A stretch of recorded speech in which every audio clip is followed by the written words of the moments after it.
সৎসঙ্গীদের কাছে এটাই জাতীয় সঙ্গীতের মতোই ধরে নিন, ঠাকুরের লেখা এটা। ঠাকুর ভারতবর্ষকে কিরকম দেখতে চেয়েছেন, সৎসঙ্গীদের প্রত্যেকের কর্তব্য সেরকম ভাবে ঠাকুরের ইচ্ছাটা যাতে পরিপূরণ করা যায়।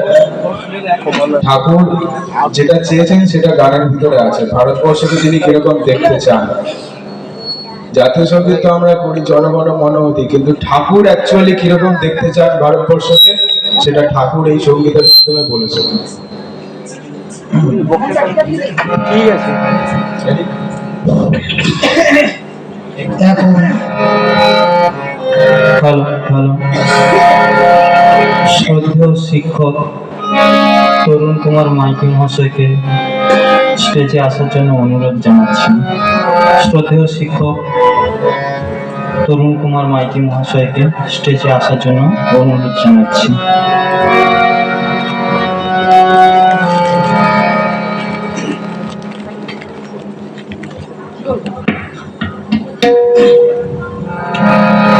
এখন শুরু হচ্ছে সৎসঙ্গী সম্মেলন। বন্দে লোকধীলকম সাত্তত বার্তা বিভূষণম অমর কীর্তোৎসারণম প্রবুদ্ধ লোক জীবনম প্রণয় প্রমত্ত জাগদীপনম বন্দে জীবন জীবনম সৎপুরুষম। করোপনিষদে একটা কথা আছে, উত্তিষ্ঠত জাগ্রত প্রাপ্য বরান নিবোধত খোরস্য ধারা নিশিতা দূরত্বয়া দুর্গম পথস্থ কভয় বদন্তি। অর্থাৎ ওঠো, যাও, শ্রেষ্ঠ আচার্যগণের সমীপে যাইয়া তত্ত্ব অবগত হও। মেধাবীগণ বলেন যে ঘোরের তীক্ষ্ণকৃত অগ্রভাগ যেমন দুর্গম, উক্ত পথকেও সেই রূপ দুর্গম পথ। অর্থাৎ এখন আপনাদের সামনে সমবেত কণ্ঠে যে ভারতবর্ষে যে ঐতিহ্য, কৃষ্টি, কালচার, সংস্কৃতি, প্রাকৃতিক সৌন্দর্য চিত্রিত হয়েছে, তা পরম দয়াল পরম প্রেমময় শ্রী শ্রী ঠাকুর অনুকূল চন্দ্র তার একটি গানের মধ্যে তিনি বলেছেন, যে গানটি সৎসঙ্গীদের কাছে জাতীয় সঙ্গীত হিসাবে পরিচিত, সেই গানটি আমরা এখন সমবেত কণ্ঠে গাইব।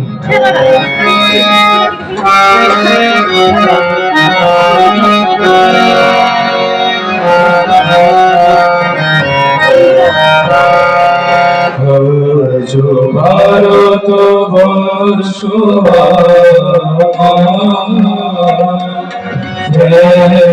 করিমা করুণিনী, আজ ভারত বর্ষ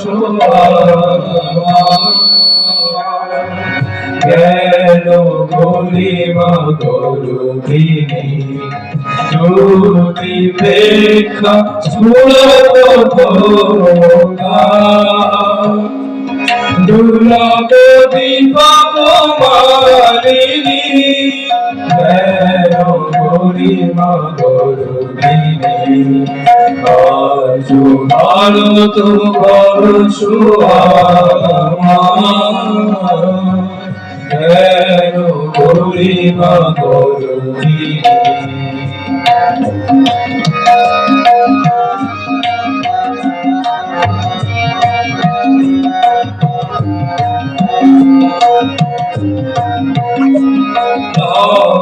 তপন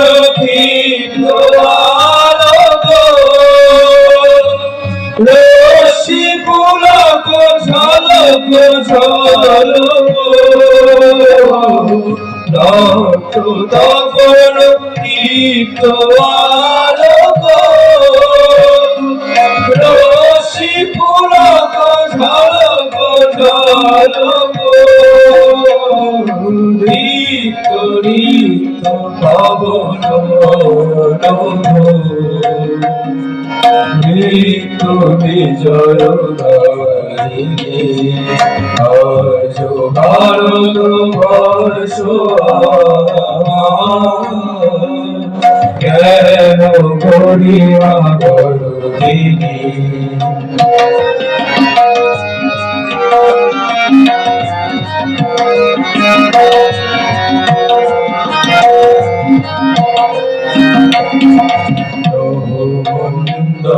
সাগিতিকা আছে দোদুলে তারা বালিকা ধীর চঞ্চল কত চলিকা অমর ছন্দে প্রণবলিকা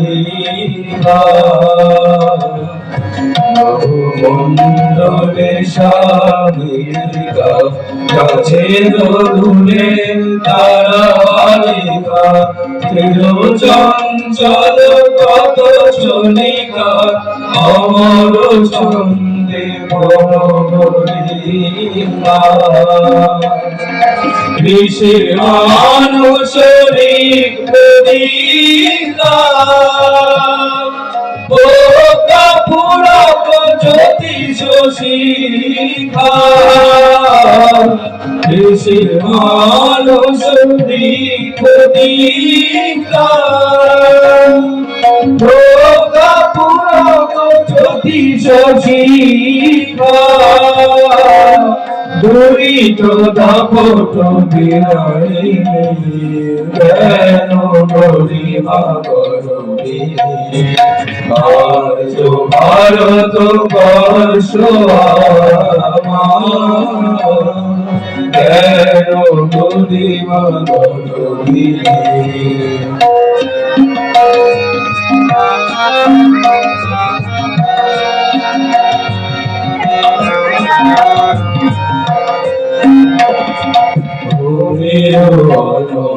নাচে ছল ছল মহে সরস্বতী সিন্ধু প্রবর যশোদতী দিল অর্ঘ্যচল সুরিত ইন্দু শীতল চলে ভাগীরথী ডাকে কল কল সাগর ধৌত চরণ যুগল চলে ভাগীরথী ডাকে কল কল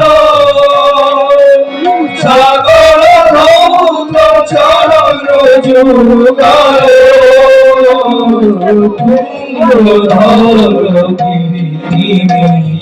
যেন গরিমা গরবিনী আজ ভারত বর্ষ জ্ঞান গরিমা গরবিনী আজ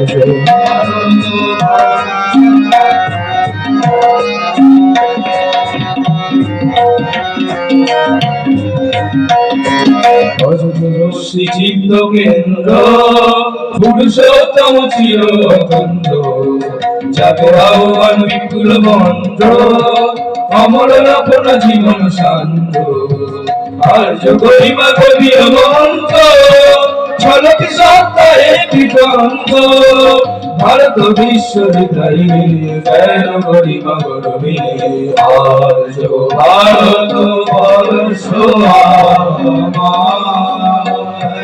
জ্ঞান গরিমা গরবিনী আর্য ভারত বর্ষ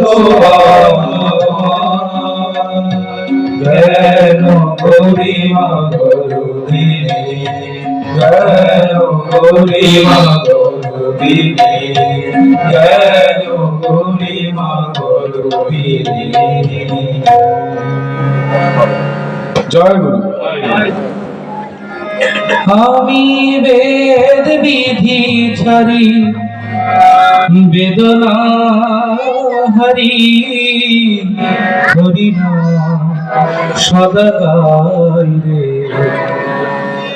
আমি বেদ বিধি ছাড়ি বেদনা হরি হরি নাম সদা গাই রে হয় হোক লক্ষ জন্ম হয় হোক লক্ষ জন্ম তাহে কোন ক্ষতি নাই রে বেদ বিধি ছাড়ি বেদনা হরি হরি নাম সদা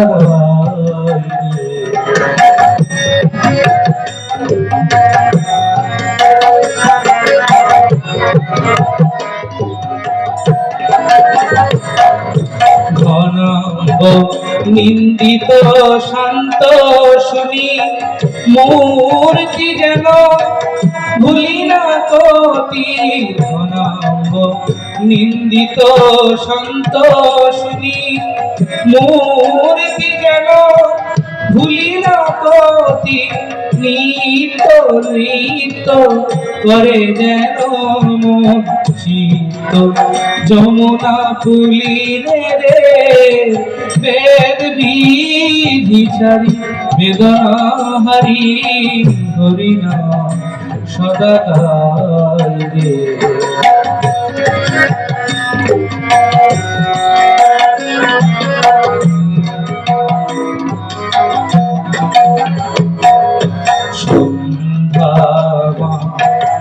বন্ধা হো তাহে নাহি কোনো শোক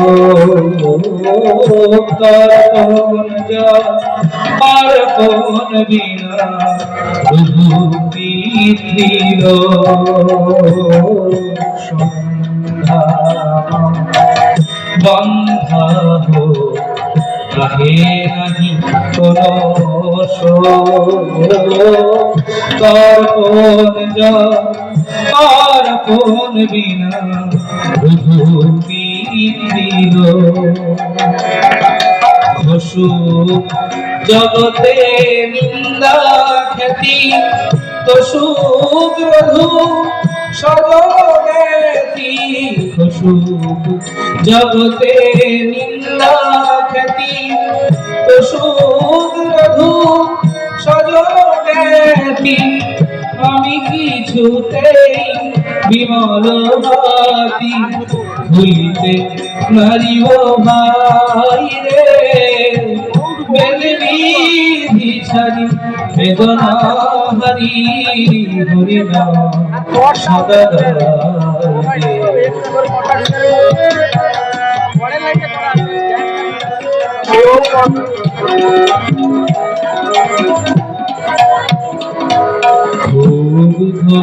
পরাণ চাহে গোবিন্দ নামামৃতে সদা ভাসিতে পরাণ চাহে গোবিন্দ নামামৃতে সদা ভাসিতে আহা মুগ্ধ মানসে আত্ম ভুলিয়ে হরি হরি বলে নাচিতে হরি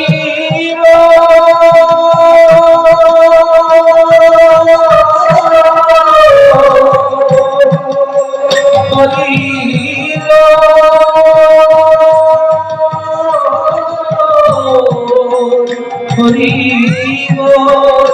আহা মুগ্ধ মানসে আত্ম ভুলিয়ে হরি হরি বলে নাচিতে যায় না তোরার সৌর্য বীর্য চাহে না পরাণ বিশাল রাজ্য চাই না তোর সৌর্য বীর্য চাহে না পরাণ বিশাল রাজ্য ধর্ম অর্থ সকলি ত্যাজ্য মুখের মুখে ছাই রে বেদ বিধি ছাড়ি বেদনা হারি হরি নাম সদা গাই রে। হরে হো লোক জানো হরে হো লোক জানো কাহে গণপতি নাই রে বেদ বিধি ছাড়ি বেদনা হারি হরি নাম সদা গাই রে। আমি বেদ বিধি ছাড়ি বেদনা হারি হরি নাম সদা গাই রে হরি নাম সদা গাই রে। আমি বেদ বিধি ছাড়ি বেদনা হারি এই গানটি অপূর্বভাবে পরিবেশন করে শোনালেন শ্রী মদন মোহন চ্যাটার্জি। আমরা তো জানি হরি নাম ছাড়া আর কিছু নাই। হরি কথা অর্থ হলো যিনি হরণ করেন, অর্থাৎ আমাদের কি হরণ করেন? কিতাব জ্বালা, আদি ভৌতিক, আদি দৈবিক এবং আধ্যাত্মিক। এই কিতাব জ্বালা থেকে আমাদের মুক্তি পাওয়ার উপায়ও আমরা বেদে পাই। তাই বেদেতে বলা হয়েছে ওম শান্তি শান্তি শান্তি। এই তিনটে শান্তি বলার কারণ হলো তিন ধরনের যে আমাদের দুঃখ আছে সেই দুঃখ মুক্তির উপায়। এবং আমরা অর্থ চাই না, কাম চাই না, চাই আমরা একমাত্র মুক্তি। তা পরম পিতার চরণ ছাড়া আমাদের তা সম্ভব নয়। এরপর পরম পূজ্য পাদ শ্রী শ্রী দাদার রচনা একটি গান পরিবেশন করে শোনাবে শ্রী গুণময় মণ্ডল, জয়নগর নজিরপুর সৎসঙ্গ ঠাকুরবাড়ি থেকে আগত, এবং গানটি সুরও আচার্যদেব নিজেই দিয়েছেন।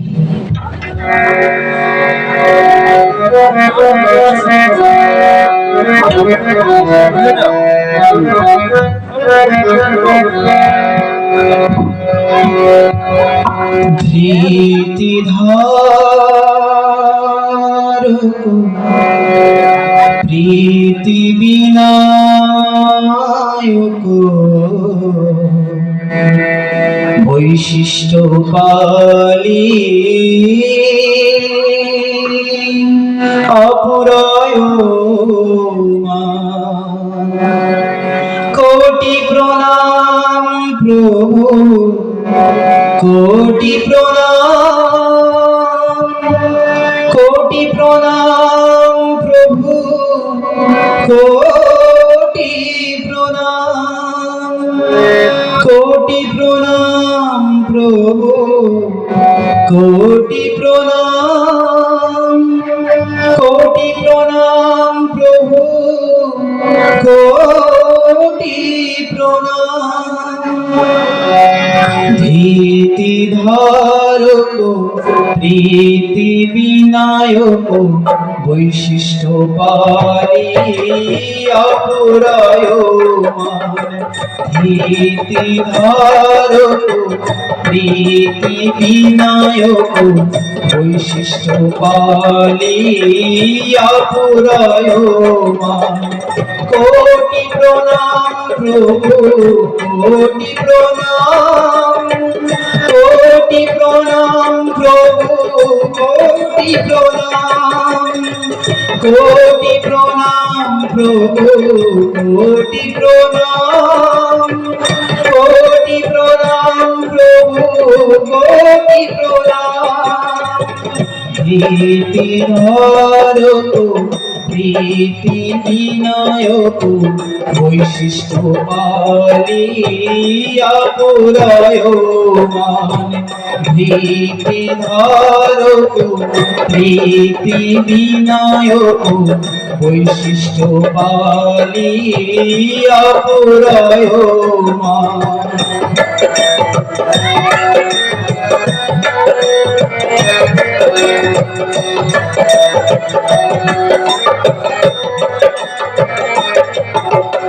মহাজীবন দাতা তুমি পরম দাতা, মহাজীবন দাতা তুমি পরম দাতা।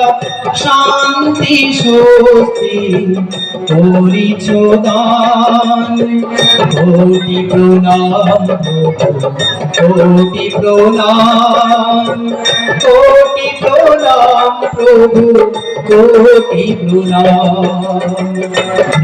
ধৃতিধারক প্রীতি বিনায়ক বৈশিষ্ট্য পালি অপুরায়মান। ধৃতিধারক প্রীতি বিনায়ক বৈশিষ্ট্য পালি অপুরায়মান।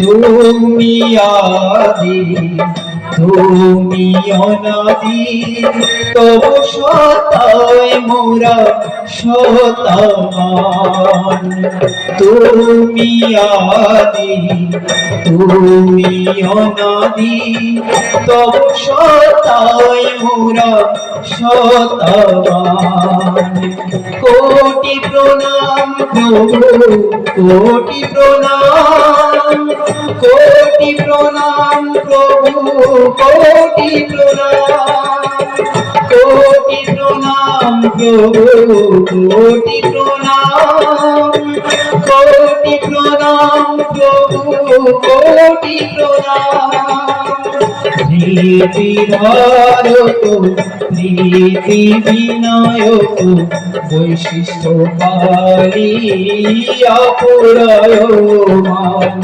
প্রীতি ধারক প্রীতি বিনায়ক বৈশিষ্ট্য পালিয়া পুরায়মান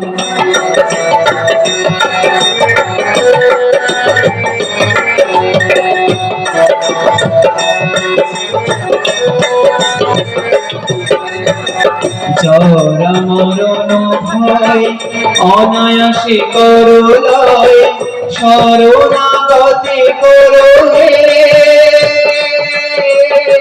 সর্বদা জরা মরণ ভয় অনায়াসে করলয় শরণাগতে করলে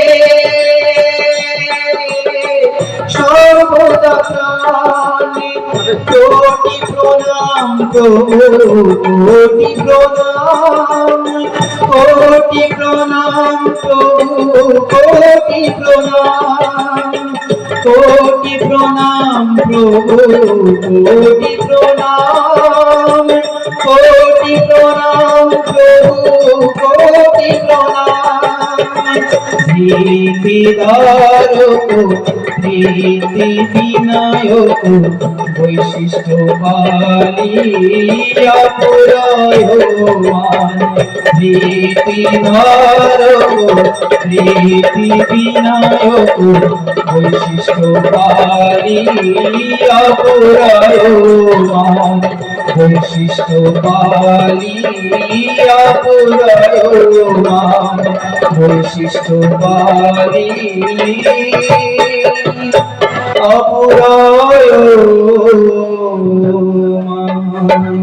পরম দয়াল তিনি বৈশিষ্ট্য পালি আপুরয়মান এবং তিনি বুদ্ধি প্রদানকারী প্রেম প্রদানকারী তাই এবং মানুষের জীবন এবং বৃদ্ধি প্রদানকারী। ঠাকুর বললেন দদাতু জীবন বৃদ্ধি নিরন্তর স্থিতি চিজ্জুতে এবং তিনি শান্তির স্রষ্টা এবং তিনি অজ নিত্য শাশ্বত সনাতন পুরুষ বিশেষ তিনি সচ্চিদানন্দের পরিপূরক। তিনি বললেন মরো না মেরো না পারো তো মৃত্যুকে অবলুপ্ত করো। এরপর ঠাকুরের পরিবেশন করে শোনাবেন শ্রী শ্রেয়াংশু মণ্ডল। রচনা গানটি শ্রী শ্রী দাদার রচনা গান এবং সুর নিখিল কুমার ঘটক এবং সঙ্গতে সৌদীপ চক্রবর্তী।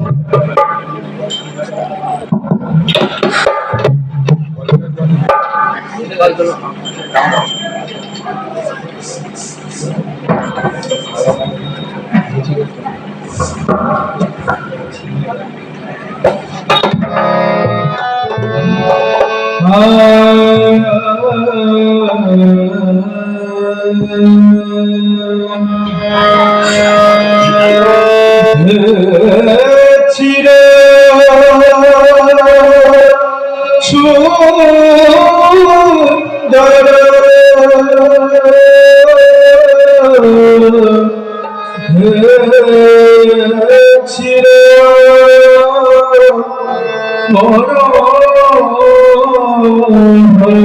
চিরে থাকিতে তোমারি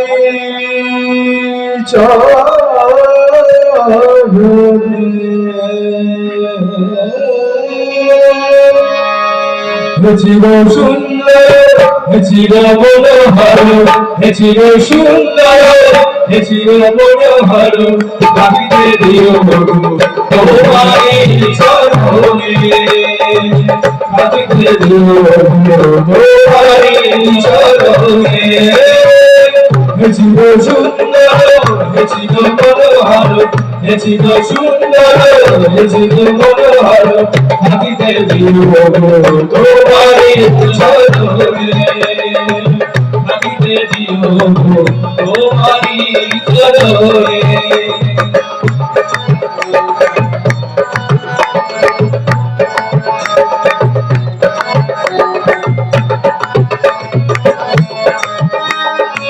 কত কথা বলে রোবনে কত কথা বলে রয়েছে রোবনে তোমারে আমি তাহা কহিব কেমনে তোমারে আমি তাহা কহিব কেমনে তাই তো বিবানিসি তোমার পাশে আসি তাই তো বিবানিসি তোমার পাশে আসি ছাড়িয়া থাকি ও তোমারি পারে ছাড়িয়া থাকি ও তোমারি পারে ছিল সুন্দর ছিল মনোহর ছিল সুন্দর ছিল মনোহর থাকিতে তোমারি চরণে থাকিতে দিও তোমারি চরণে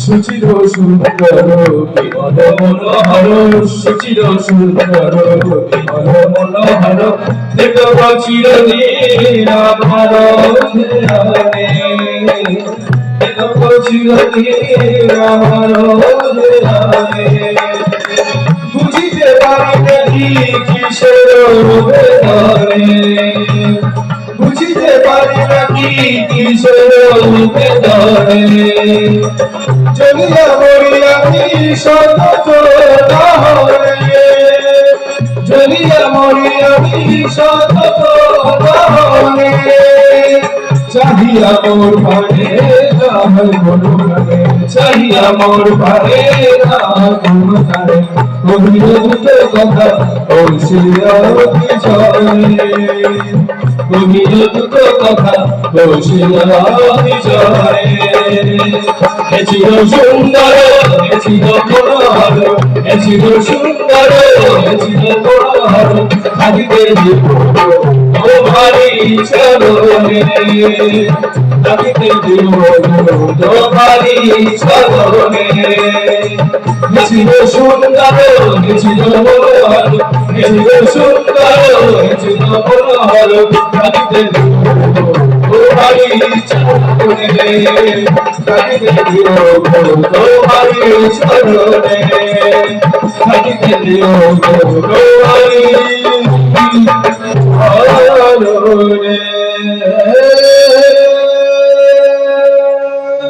এ চির সুন্দর এ চির মনোহর তিনি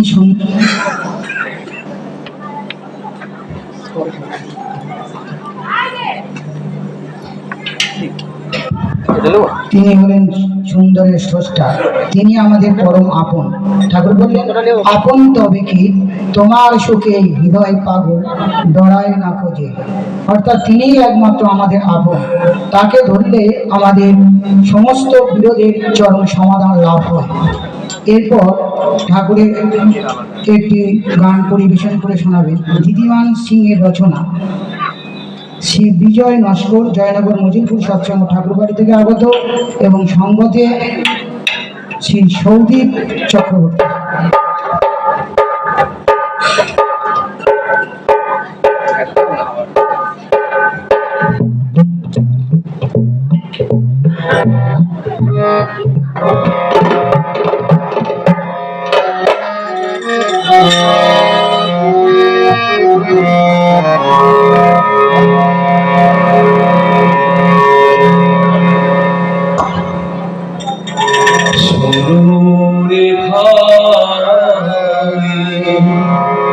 निर्मली की चलती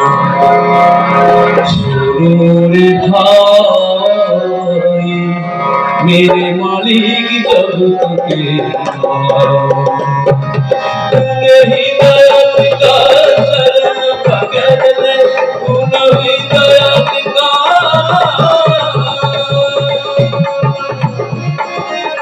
नहीं दयाल का शरण पकड़ ले, काल चले न तेरे मालिक जगत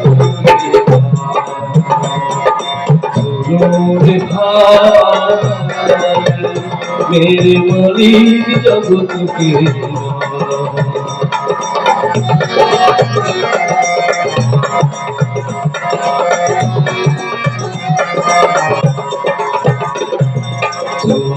न साथे मीत न कोई थकने आए भाई, न साथे मीत न कोई थकने आए भाई, जे तो भी करो मेरा, जे तो भी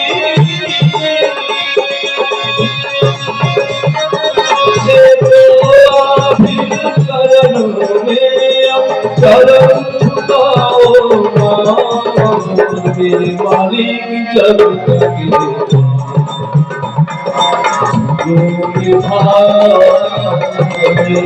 मेरे मालिक जगत के मेरी दयाल का शरण पकड़ ले, मेरी दयाल का शरण पकड़ ले, मेरी दयाल का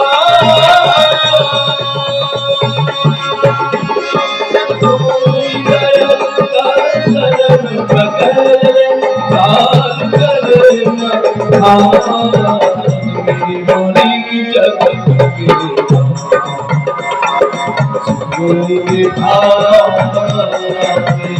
मेरे मालिक जगत के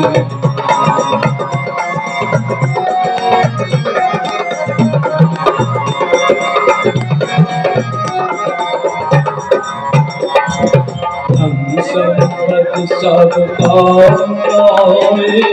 माया बंधन मेरी छाए,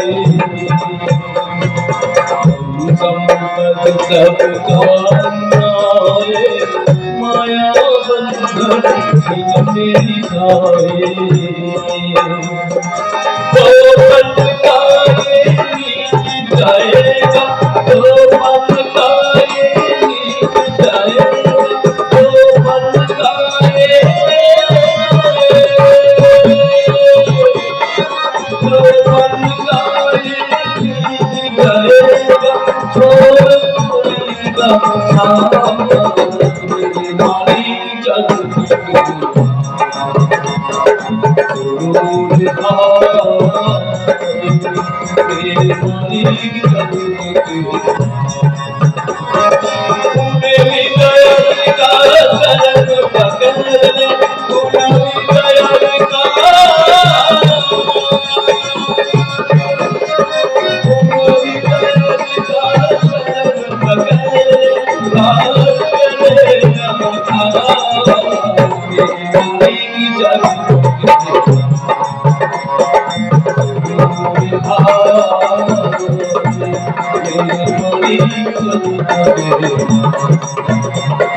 गुरु का कहना मानो, भक्ति तुमको मन में ठानो,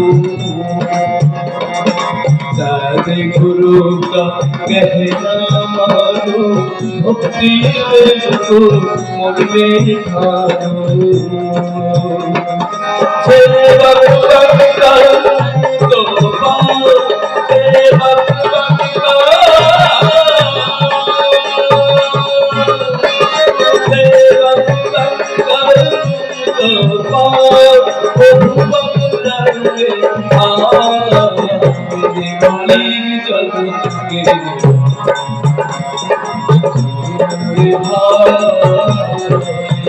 मेरे मणि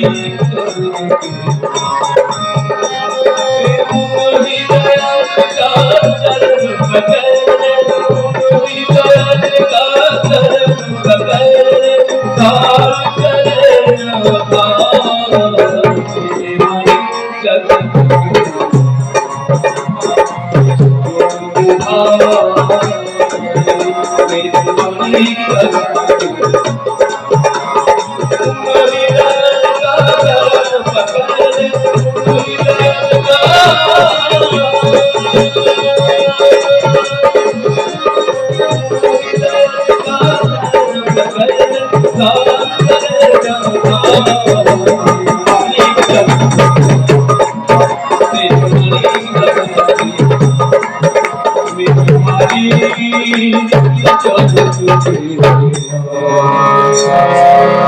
শুনরে ভাই, এই গানটির মধ্যে তিনি হলেন জগতের নাথ, প্রভু বা স্বামী। তাই তার চরণ বিনা আর কিছু নাই। তার চরণ পূজা মানে চরণ পূজা। তাহলে চরণ পূজা অর্থাৎ তিনি যা বলেছেন তা আমাদের করতে হবে, এটাই আমাদের হচ্ছে মূল মন্ত্র। কিছু কথা, কিছু গান, এই নিয়ে আমাদের এই সৎসঙ্গী সম্মেলনের অনুষ্ঠান। এত সময় সঙ্গীত হলো, এখন আপনাদের সামনে ইষ্ট আলোচনা করে শোনাচ্ছেন জয়নগর মজিলপুর সৎসঙ্গ ঠাকুর বাড়ি থেকে আগত অসিত মণ্ডলদা। উনি ঠাকুরের একটা বাণী আছে, জীবননাথকে হেলায় ফেলে জগন্নাথকে দেখতে গেলি, জীবননাথই যে জগন্নাথ অহংকারে না দেখতে গেলি। ঠাকুরের এই বাণীর ওপর আলোচনা করছেন শ্রদ্ধেয় অসিত কুমার মণ্ডল।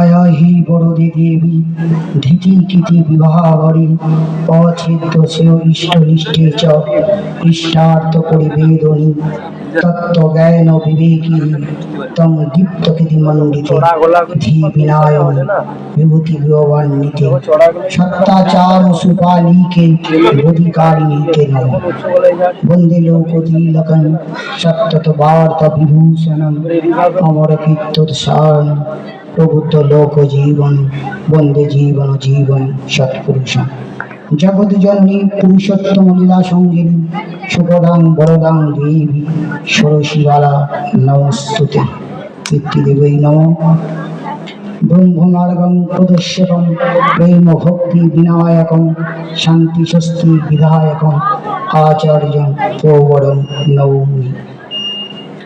আমার সম্মুখে ঠাকুরের পবিত্র পাঞ্জাবাই কর্মীবৃন্দ এবং করুণাময়ী মাতৃমণ্ডলীগণ, ছোট ছোট ভাই এবং বোনেদের যথাযোগ্য স্থানে আমার প্রণাম, ভালোবাসা এবং আনন্দিত জয়গুরু জানাই। আজকে এই পাথর প্রতিমা সৎসঙ্গ কেন্দ্রে উপস্থিত হয়ে নিজেকে খুব ধন্য বলে মনে করছি। কারণ ঠাকুর খুব সুন্দর বলেছেন যে সতের সংযুক্তির সহিত তদ্গতি সম্পন্ন যারা, তারা সৎসঙ্গী এবং তাদের যে মিলন ক্ষেত্র সেটা হলো সৎসঙ্গ। এখানে আমার একটা বিষয়ের উপরে ঠাকুরের কিছু কথা বলার জন্য আমাকে নির্দেশ করেছেন। সেটি হলো কি, তিনিই তোমার ধরে আছেন, অর্থাৎ জীবননাথকে হেলায় ফেলে জগন্নাথকে দেখতে গেলি, এই জীবননাথই যে জগন্নাথ অহংকারে না দেখতে পেলি। এই বাণীটা ঠাকুর দিয়েছিলেন, একটা কারণ আছে। সেই কারণটা জাস্ট একটু বলে তার ভাবার্থটা বলার চেষ্টা করব।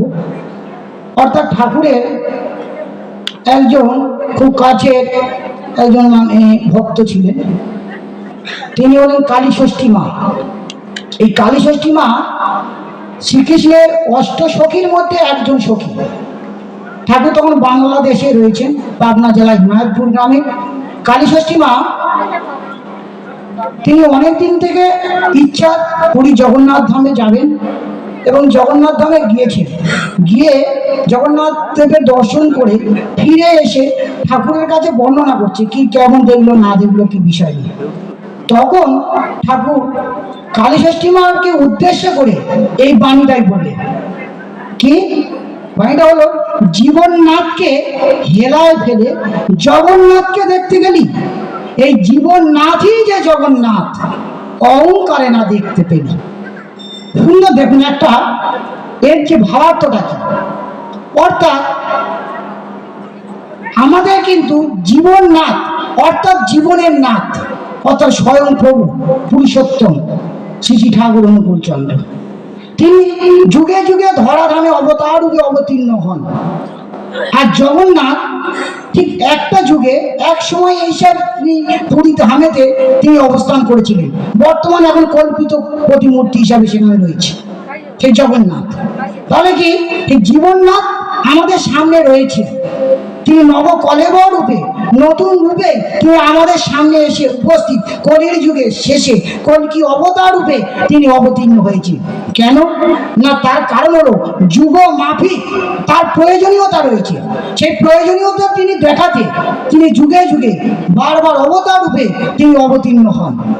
এটা তো গীতাও আমরা দেখেছি যে বলছেন তিনি সুন্দর করে গীতায়, এলাই এলাই ধর্মস্য গ্লানির ভবতি ভারত অভ্যুত্থান অধর্মস্য তদাত্মানং সৃজম্যং পরিত্রাণ সাধুনাং বিনাশায় চ দুষ্কৃতাং ধর্ম সংস্থাপনার্থায় সম্ভবামি ইয়ে। অর্থাৎ যখন যখন ধর্মের গ্লানি হবে তখন তখন আমি আমাকে সৃষ্টি করব, তদাম্মাং সৃজম্য, অর্থাৎ তখন আমি আমাকে সৃষ্টি করব। এসে কি করব, পরিত্রাণ ও সাধনা, সাধুগণকে পরিত্রাণ করব। আর কি করব, বিনাশায় চ দুষ্কৃতা, বিনাশ করব দুষ্কৃতীদেরকে। আর ধর্ম সংস্থাপনার্থায়, ধর্মকে পুনরায় প্রতিষ্ঠা করব। সম্ভব আমি যুগে যুগে, অর্থাৎ আমি সম্ভব পদার্থ জন্মাবো যুগে যুগে। তাহলে তিনি যে এই যুগে জীবনের নাথ হয়ে তিনি আমাদের সামনে উপস্থিত হয়েছে। এই জীবননাথকে আমি চিনতে পারলাম না কেন, কালীষষ্ঠী মা চিনতে পারলেন না কেন? অহংকারের হাত চিনতে পারলেন। অহংকার আমাদের বেরিয়ার বাধা। তাই অহংকারের সংজ্ঞা বেদান্ত খুব সুন্দরভাবে দিচ্ছে, যেটি হলো অন্তঃকরণ বৃত্তি। তো চারটে অন্তঃকরণ বৃত্তি আছে, বুদ্ধি, মন, চিত্ত আর অহংকার। এই চারটে বেরিয়ারের মধ্যে, চারটে অন্তঃকরণের মধ্যে অহংকারটা খুব আমাদের ভয়ঙ্কর। এই অহংকারের সংজ্ঞা বলছেন যে অভিমানাত্মিকা অন্তঃকরণ বৃত্তি। অর্থাৎ এই অভিমান তুমিকা অন্তঃকরণের বৃত্তি থাকার জন্য তাকে আমি চিনতে পারলাম না। কারণ তিনি তার সামনে রয়েছে সেই জীবনের না, তাকে তিনি না চিনতে পারলো কি কারণে? অহংকারের মাধ্যমে। ঠাকুর খুব সুন্দর করে সত্যানুর সামনে বললেন, অহংকার বলছে যে অহংকারে কোষ্ঠীপাত্র তাকে যাচাই করা যায় না। কি করতে হবে? তাকে প্রেম ভালোবাসা দিয়ে তাকে বুঝতে হবে। আর প্রেমী তাকে হচ্ছে ধরিয়ে দিতে পারে। তাহলে আমরা যদি তার সঙ্গ করি, প্রেমীর সঙ্গ করি, তাহলে আমাদের এই অহংকার আর থাকে না। অহংকার থেকে আমরা ওভারকাম করতে পারবো। এবং যে জগতের নাথ, এই জীবন নাথ, তিনি যে এসেছেন সেই জগতের নাথই এসেছেন, সেটা আমরা তখন উপলব্ধি করতে পারবো, তার আগে পারবো না। তাহলে এখানে একটা প্রশ্ন হতে পারে যে জগন্নাথকে তো তিনি যখন এসে তাকে ধরলে তো এখন হয়ে যেত, কিন্তু হবে না। কেন? আজকের সূর্যে আজকে রাস্তা আমার চলতে হবে, কারণ কালকেকার সূর্যে আজকের আমি রাস্তা চলতে পারবো না। এই বর্তমান পরিস্থিতিতে আমাদের যে জীবনের নাথ যিনি এসেছেন এই কলির যুগে শেষে, তাকে আমাদের এই মুহূর্তে ধরতে হবে। যারা ধরিনি তাদের ধরতে হবে, যারা ধরেছি তারা আরো ভালো করে ধরতে হবে।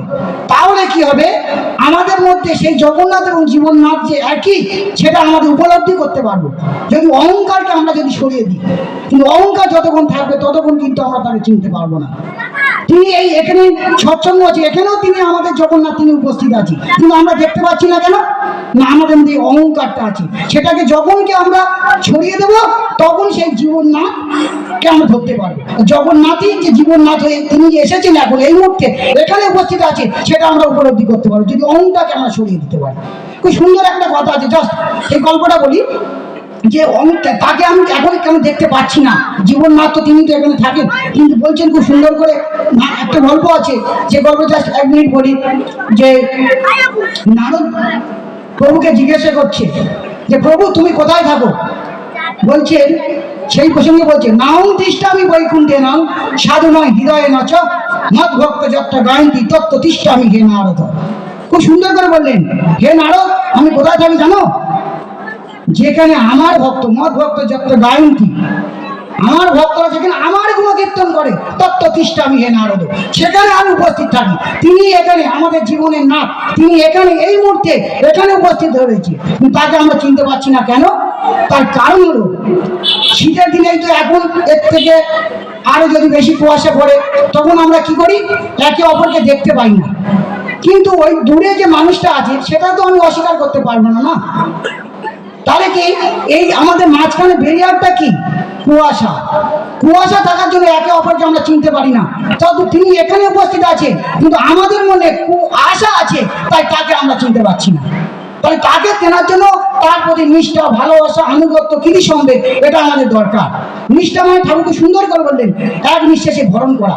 তাকে নিয়ে তার চিন্তা, তার চলনে, তার মননে আমাদের ভাবান্বিত হয়ে চলা।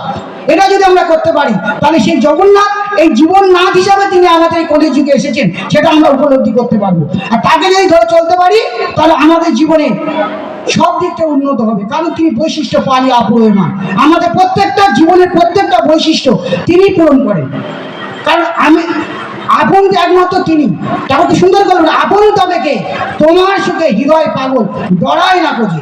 তাহলে একমাত্র তিনি আমাদের আপন, আর দ্বিতীয় কেউ নেই।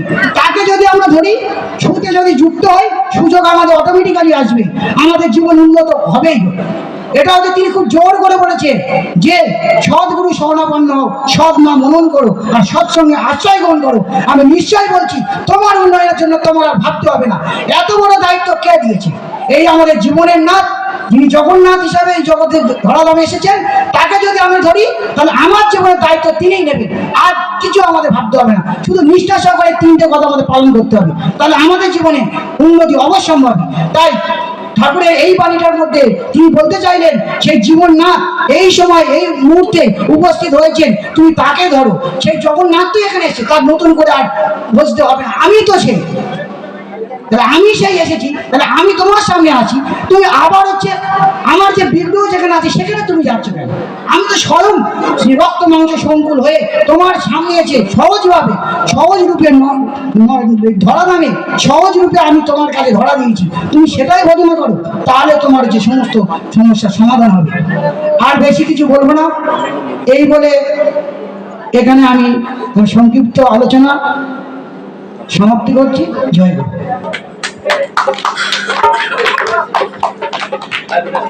জয় গুরু। খুব সুন্দরভাবে ঠাকুরের এই বাণীর ওপর আলোকপাত করলেন শ্রদ্ধেয় অসিতদা। অসিতদার একটু পরিচয় দিয়ে দিই।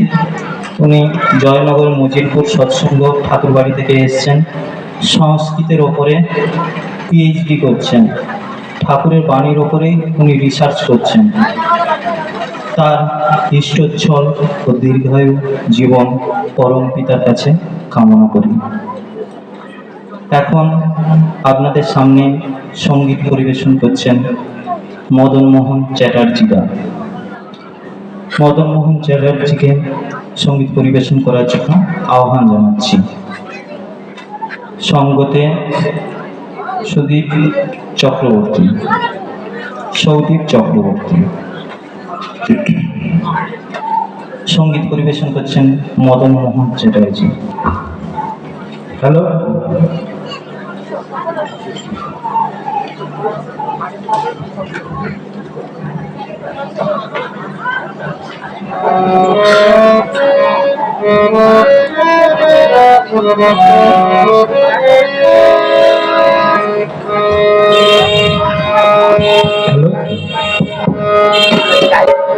ठाकुर जी मेरे परमोदय,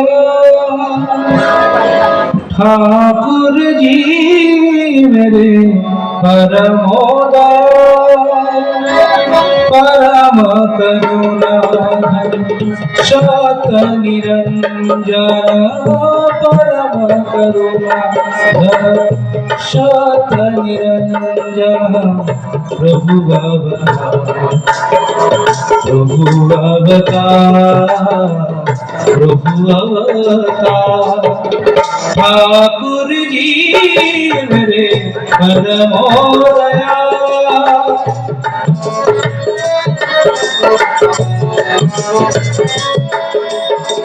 सकल दुख वेदन हारी परमानंद प्रिय भव भय हारी सकल दुख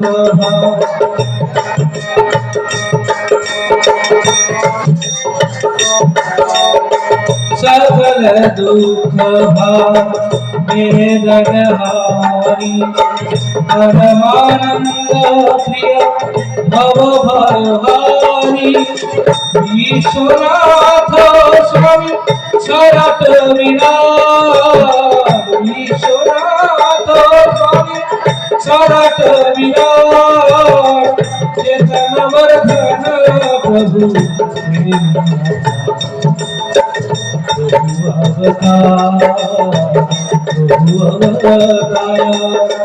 ठाकुर जी मेरे परमोदया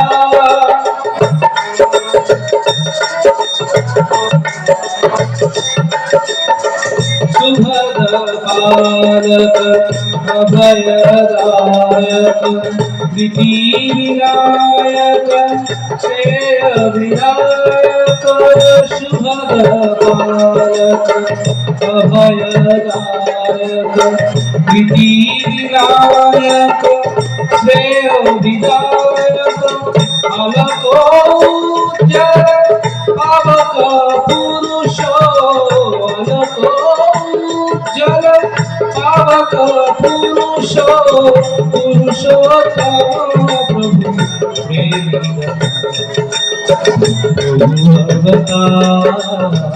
प्रभु अवतार ठाकुर जी मेरे परमोदया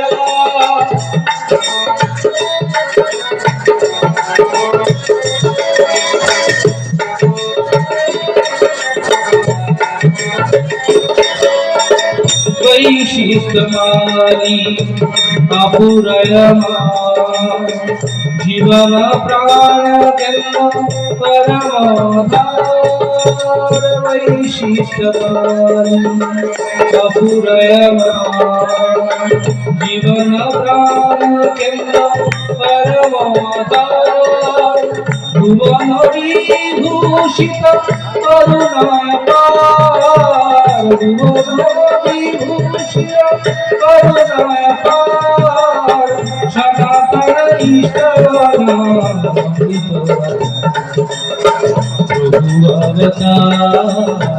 प्रभु अवतार ठाकुर जी मेरे परमोदया ठाकुर जी मेरे परमोदया ठाकुर जी मेरे परमोदया जयतु नमः देव विशाल जयतु नमः नाथ कृपाल जयतु नमः परमोदया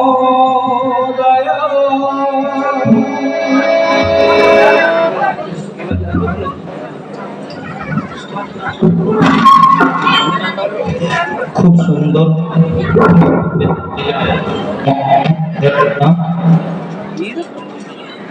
কিছু কথা কিছু গান এই নিয়ে আমাদের সৎসঙ্গী সম্মেলন। হ্যালো হ্যালো এখন আপনাদের সামনে কামদেবপুর হাই স্কুলের প্রধান শিক্ষক মহাশয় শ্রী তরুণ কুমার মাইতি মহাশয় ঠাকুরের একটা বাণী আছে, তিনি তোমায় ধরে আছেন একাল ওকাল সর্বকালে, তোমার ধরা হয় তখনই ভক্তিতে প্রাণ দিলে ঢেলে। তিনি তোমায় ধরে আছেন একাল ওকাল সর্বকালে, তোমার ধরা হয় তখনই ভক্তিতে প্রাণ দিলে ঢেলে। এই বাণীর ওপর আলোকপাত করছেন শ্রদ্ধেয় তরুণ কুমার মাইতি মহাশয়, কামদেবপুর হাই স্কুলের প্রধান শিক্ষক।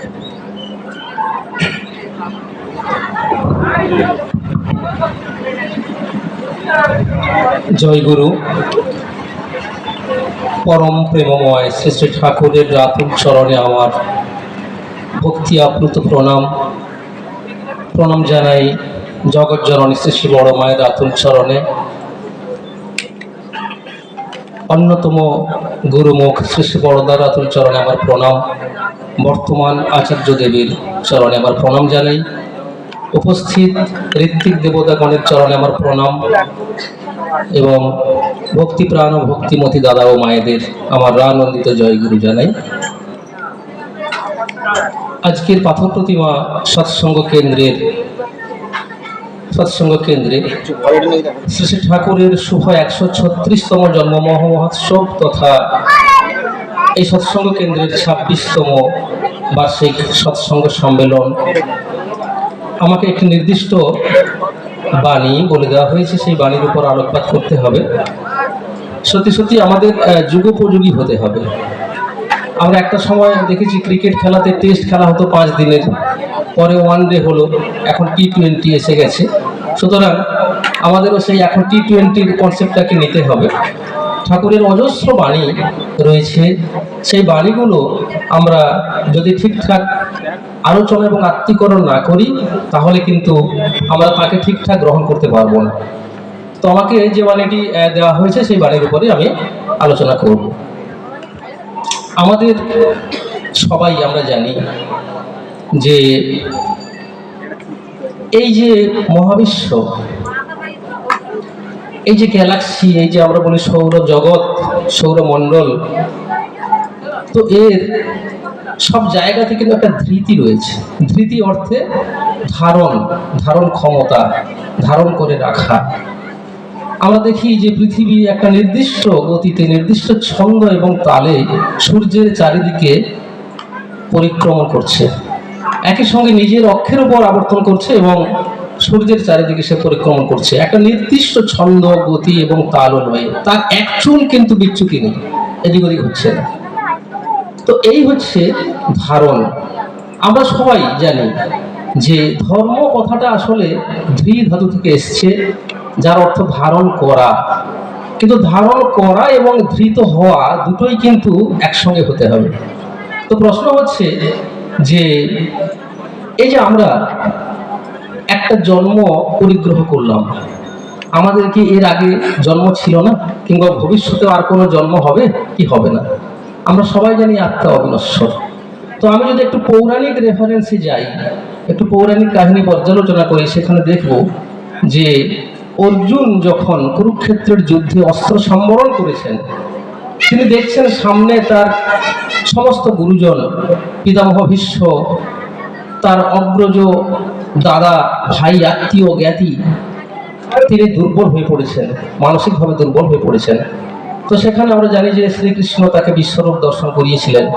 সেখানে তিনি অর্জুনকে বলেছিলেন, দেখো অর্জুন, এমনটা নয় যে তুমি আগে ছিলে না, জন্মের আগে তুমি ছিলে না এমনটা নয়, মৃত্যুর পরেও তুমি থাকবে না এমনটাও নয়। আত্মা অবিনশ্বর, এর কোনো মৃত্যু নেই, এর কোনো জরা নেই, এর কোনো ব্যাধি নেই, এর কোনো ধ্বংস নেই, এর সৃষ্টিও নেই। তুমি জানো না, তুমি এর আগেও অনেকবার জন্মগ্রহণ করেছো। আমি জানি।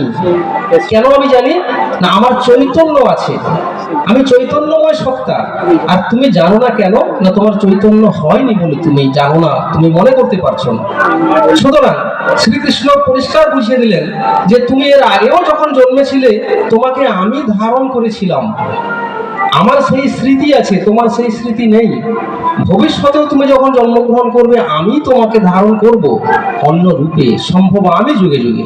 আমি আবার যখন নতুন করে অবতার রূপে পরিগ্রহ করব, শরীর পরিগ্রহ করব, আবারও আমি তোমাকে ধারণ করব। সুতরাং ঠাকুর খুব সুন্দর করে বলে গেলেন, তিনি তোমায় ধরে আছেন একাল ওকাল সর্বকালে। তিনি তোমাকে ধরে আছেন একাল ওকাল সর্বকালে।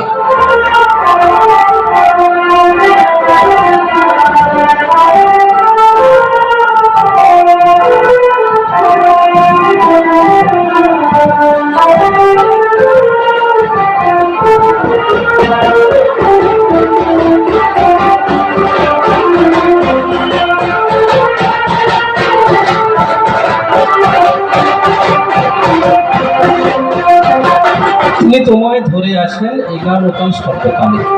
সুতরাং তিনি ত্রিকালজ্ঞ, তিনি ঋষির ঋষি, তিনি সিদ্ধিদাতা। তিনি জানেন যে এই যে আমরা বলি ত্রিকাল, আমাদের অতীত, বর্তমান, ভবিষ্যৎ, এই ত্রিকাল সম্পর্কে তিনিই কিন্তু সমস্ত কিছু জানেন। তিনি আমাদের ধারণ করে রেখেছেন, পরবর্তীও তিনি আমাকে ধারণ করবেন। কিন্তু প্রশ্নটা এই জায়গাতে নয়। আমরা কবিগুরুর কবিতাতেও দেখেছি, জীবন মরণের সীমানা ছাড়াইয়ে বন্ধু হয়ে আমার রয়েছ দাঁড়ায়।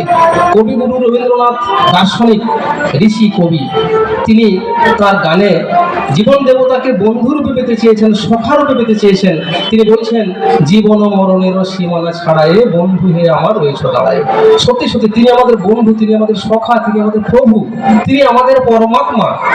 কিন্তু সমস্যাটা সেখানে নয়, তিনি আমাদের ধরে আছেন, কিন্তু তার ধরে থাকাটা, তার ধরে রাখাটা কিন্তু যথেষ্ট নয়। কারণ আমরা জানি যে আমাকে কেউ যদি ধরে রাখে, আমি যদি তাকে না ধরি, যে কোনো মুহূর্তে কিন্তু আমার পড়ে যাওয়ার সম্ভাবনা আছে। বাবা কখনো চায় না তার ছেলেপুলেরা তার থেকে বিচ্ছিন্ন হয়ে যায়।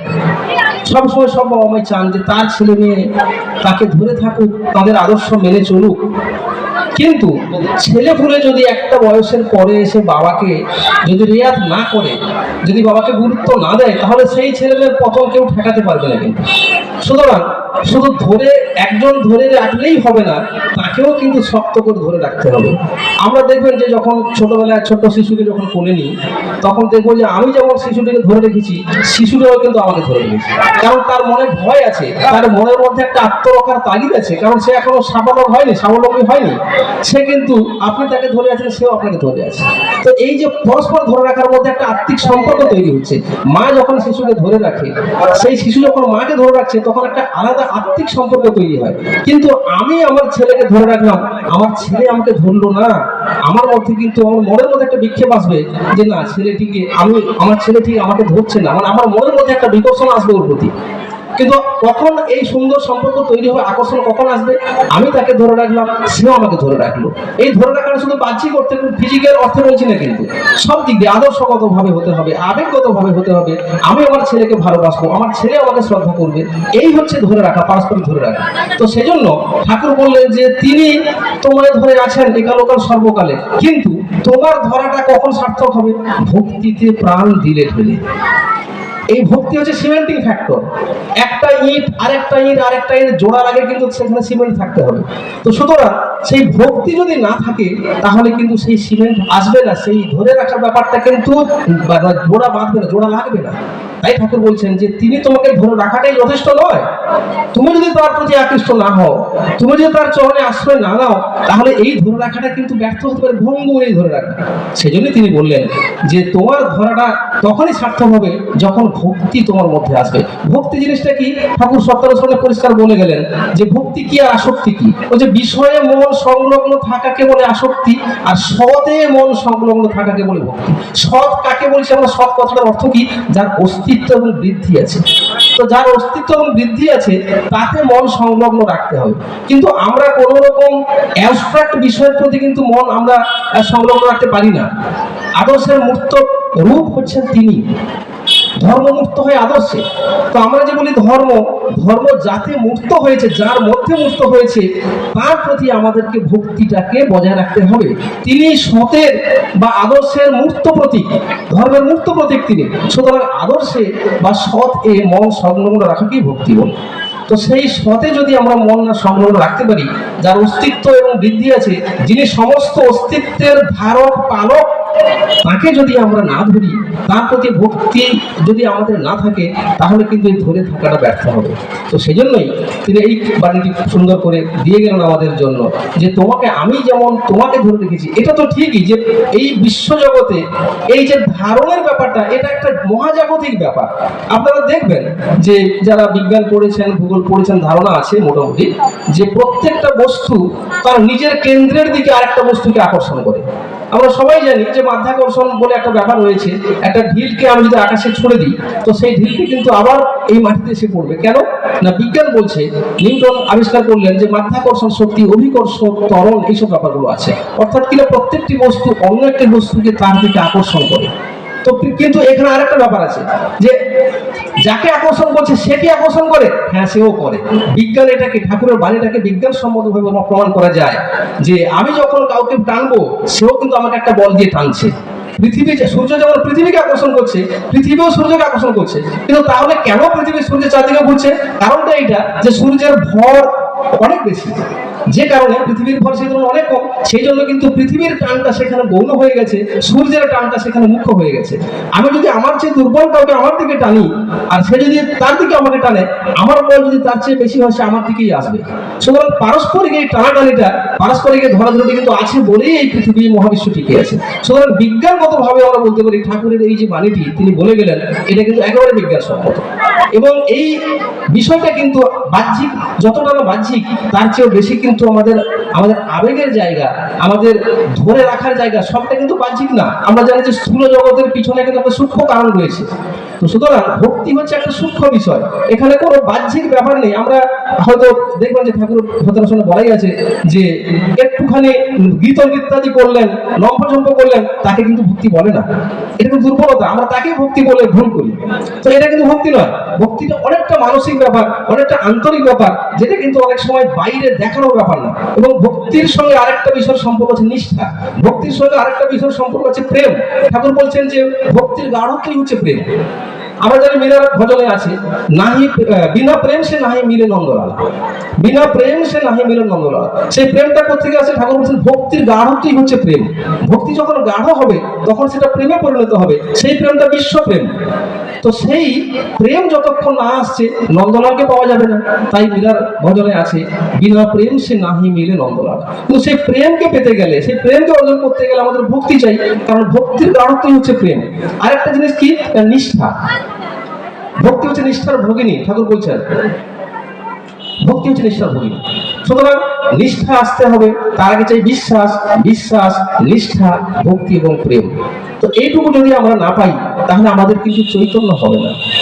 সক্রেটিস বলছেন যে নো থাইসেলফ, নিজেকে জানো।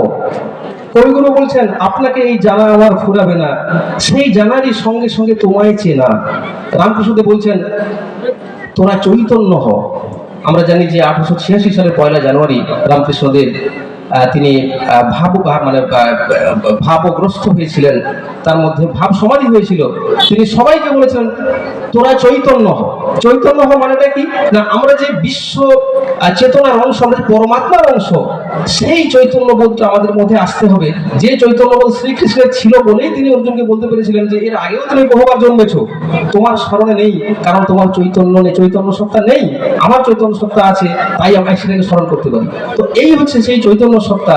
সেই চৈতন্য সত্তার জাগরণের জন্য আমাদের যেটা চাই, সেটা হচ্ছে এই ভক্তি, এই প্রেম, তার সঙ্গে লেগে থাকার একেবারে ভীষণভাবে অ্যাটাচমেন্টের যে আমাদের যে বিষয়, সেটা কিন্তু ভক্তির মাধ্যমে সম্ভব। তাই ঠাকুর বললেন এই কথাটা যে তিনি তোমায় আছেন ধরে একাল ওকাল সর্বকালে, তোমার ধরা হয় তখনই ভক্তিতে প্রাণ দিলে ঢেলে। সুতরাং আসুন আমাদের সেই ভক্তি, এতক্ষণ যে গান হলো, বক্তব্য রাখা হলো, সবটাই কিন্তু উদ্দেশ্য একটাই, আমাদের মধ্যে সেই ভক্তিভাবের জাগরণ। সেই ভক্তিভাবের জাগরণ যদি না ঘটে আমাদের মধ্যে, তিনি আমাদের হাজার বল দিয়ে ধরে রাখলেও কিন্তু আমরা কখন ছিটকে বেরিয়ে যাবো ঠিক না। সুতরাং এই ভক্তি হচ্ছে সেই সিমেন্টিং ফ্যাক্টর, এই ভক্তি হচ্ছে সেই মেন্টাল অ্যাটাচমেন্ট, যেটা তার প্রতি আমাদেরকে চিরদিন আসক্ত করে রাখবে, তার প্রতি আমাদেরকে চিরদিন বেঁধে রাখবে তার এই শ্রীচরণ তলে। যাই হোক, আমি আবার সবাইকে আমার রামজিত জয়গুরু জানাই, শ্রী ঠাকুরের চরণে আমার প্রণাম জানিয়ে আমার আলোচনা শেষ করছি। জয়গুরু, বন্দে পুরুষোত্তম। জয় গুরু। তিনি তোমায় ধরে আছেন একাল ওকাল সর্বকালে তোমার ধরা হয় তখনই ভক্তিতে প্রাণ দিলে ঢেলে। পরম দয়ালের এই খুব সুন্দর একটা বাণীর ওপরে খুব সুন্দরভাবে আলোকপাত করলেন আমাদের শ্রদ্ধেয় শিক্ষক শ্রী তরুণ কুমার মাইতি মহাশয়। পরম দয়ালের চরণে ওনার সুস্থ স্বাস্থ্য ইষ্টচ্ছল ও দীর্ঘায়ু জীবন কামনা করি। কিছু কথা কিছু গান নিয়ে আমাদের এই অনুষ্ঠান। এখন সঙ্গীত পরিবেশন করছে আপনাদের সামনে বিজয় নস্করদার, সঙ্গতে সৌদীপ চক্রবর্তী, পারকাশনে মদন মোহন চ্যাটার্জি, সঙ্গীত পরিবেশন করছেন বিজয় দা। মায়ামোহ ছিড়ে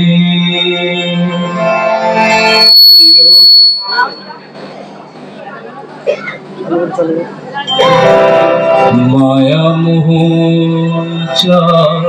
ছিড়ে প্রিয় পরমেরে সুরি, মায়ামোহ ছিড়ে প্রিয় পরমেরে সুরি, উদ্গতি করো অভিলাষ, চেতনা বিহার চেতনা বিহার মায়ামোহ ছিড়ে প্রিয় পরমেরে সুরি, মায়ামোহ ছিড়ে প্রিয় পরমেরে সুরি, উদ্গতি করো অভিলাষ, চেতনা বিহার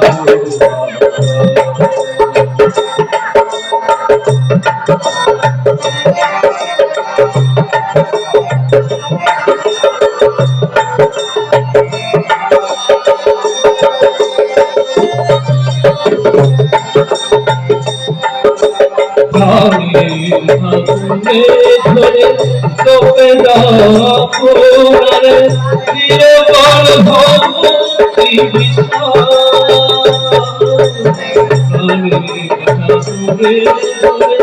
তোকে দাপরে দিয়ে বল ভক্তি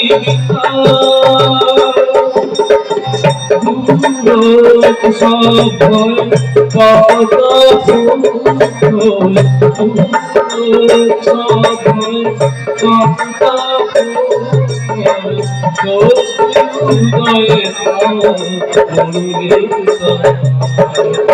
চেতনা বিহার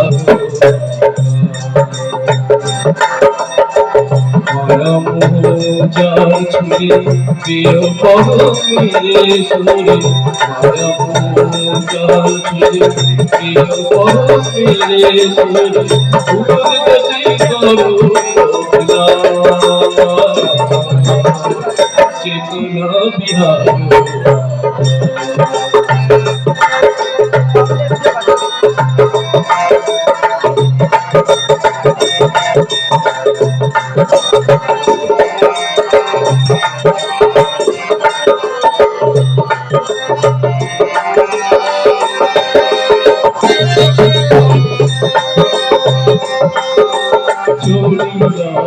ভরসনে অজাপান মেরো কানে দুর্গর যত ব্যথা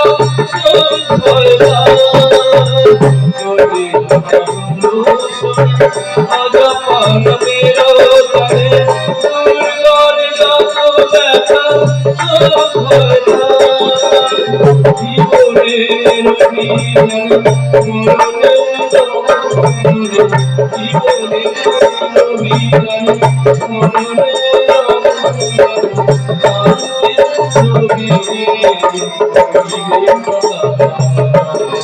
চেতনা বিহার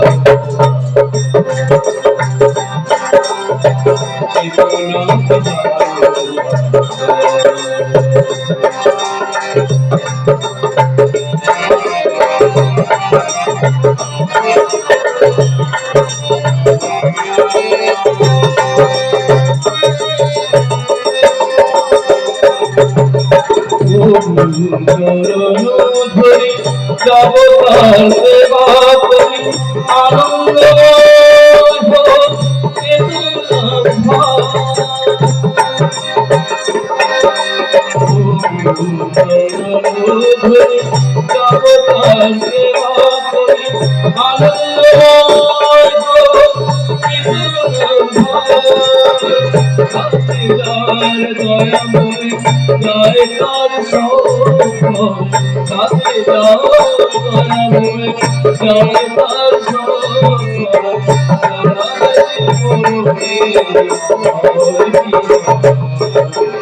চেতনা বিহার ও আকাশ, এই যে গানটি অপূর্বভাবে পরিবেশন করে শোনালেন সে বিজয় নস্কর।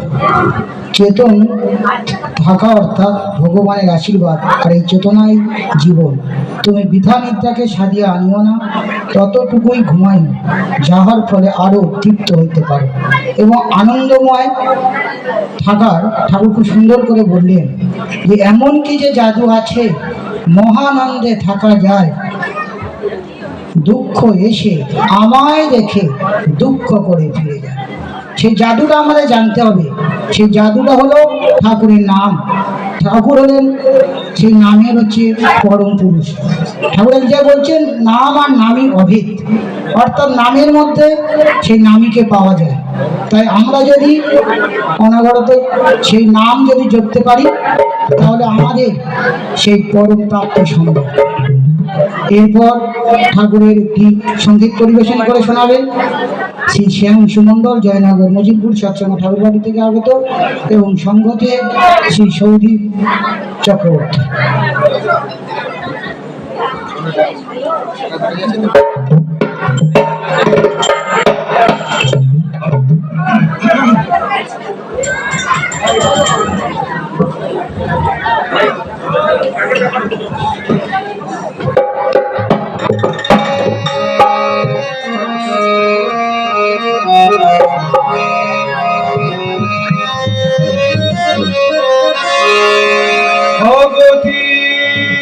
চিরগতি নিখিলের তুমি পতি, দয়া করে কভু ধরে রাখিছ সংসার।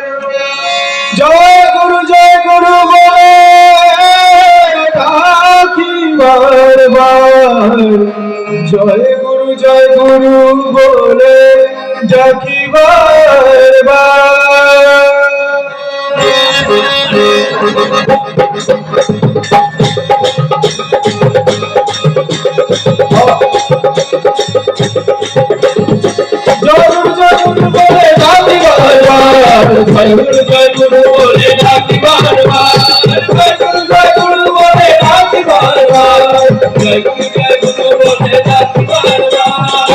অবধি চিরগতি নিখিলের তুমি গতি, অবধি চিরগতি নিখিলের তুমি গতি, দয়া করে তবু ধরে রাখিছ সংসার। জয় গুরু বলে ডাকি বারবার, জয় গুরু বলে ডাকি বারবার, জয় গুরু বলে ডাকি বারবার, জয় গুরু বলে ডাকি বারবার।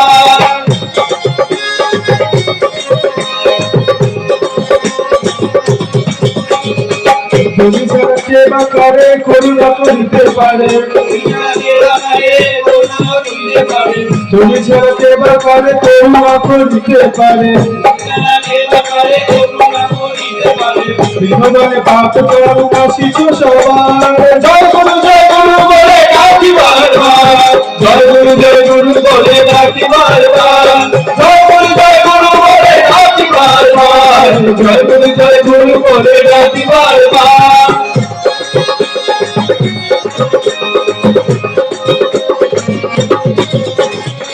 শোনা অমৃত কথা দূর করে সব ব্যথা শোনা অমৃত কথা দূর করে সব ব্যথা দান করে ভালোবেসে সত্যি সুধা পায় জয় গুরু বলে ডাকি বারবার জয় গুরু বলে ডাকি বারবার জয় গুরু বলে ডাকি বারবার জয় গুরু বলে ডাকি বারবার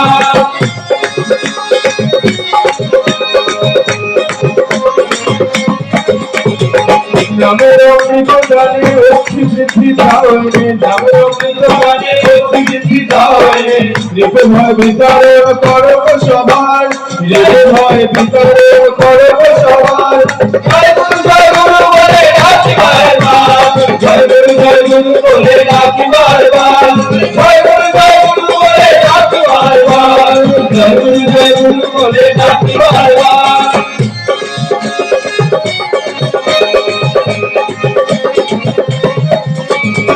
প্রবৃত্তির জাল ছিঁড়ে আনন্দ দিয়েছে ভরে প্রবৃত্তির জাল ছিঁড়ে আনন্দ দিয়েছে ভরে মহাজীবনের পাশে দিয়ে এবার মহাজীবনের পাশে দিয়ে এবার জয় গুরু বলে ডাকি বারবার জয় গুরু বলে ডাকি বারবার জয় গুরু বলে ডাকি বারবার জয় গুরু বলে ডাকি বারবার জয় গুরু বলে ডাকি বারবার জয় গুরু বলে ডাকি বারবার জয় গুরু বলে ডাকি বারবার জয় গুরু বলে ডাকি বারবার জয় গুরু।